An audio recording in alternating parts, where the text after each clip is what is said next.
Welcome to the Leon Cycle NCM Moscow Plus assembly video. In this video, we will take you through how to assemble your new NCM Moscow Plus e-bike. First, inspect the box and make sure it's free of any damage. But don't worry, each of our bikes are carefully packaged to make sure they are safely delivered.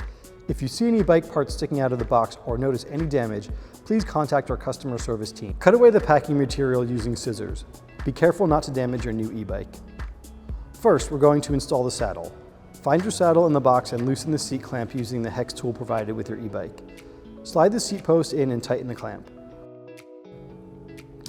Now we'll install the handlebars. To do this, first remove the stem faceplate using your hex tool. Keep the faceplate nearby.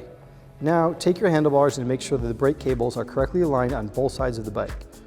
Place the handlebars on the stem and tighten the faceplate to it. Make sure the 4 screws are equally tightened and snug without being overly tightened. Next, we're going to put the front wheels onto our bike. Remove the protective axle protectors from the front wheel and insert the skewer into the front wheel. Place the spring's narrow end in first and tighten it down with the nut, holding the axle in place. Remove the cap on the forks and make sure you do not squeeze your brake levers before inserting the front wheel. Insert the front wheel, lining up the brake rotor into the brake caliper in between the pads. Now let's get our pedals installed. To do this, first start by identifying the left and right pedals, which are distinguished by markers. Bear in mind that the left pedal is reverse threaded and will screw on the opposite direction of what you might be used to. Match the left and right pedals to the correct crank and tighten them by hand. Then, using the 15mm crescent wrench, tighten each of them down until snug. Next, we want to align the handlebars and tighten the stem. To do this, stand in front of your e-bike and make sure your handlebars are perpendicular to the wheel.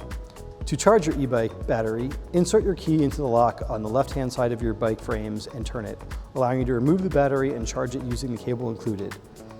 To reinsert into the bike, place your keys in the lock and fix the battery back in place, removing your keys when it is secure. To power your e-bike up, press the power button located on top of the battery and then hit the power button on your display controller to turn on your e-bike. Press the plus and minus buttons to cycle through different levels of power assist. Now you're ready to ride.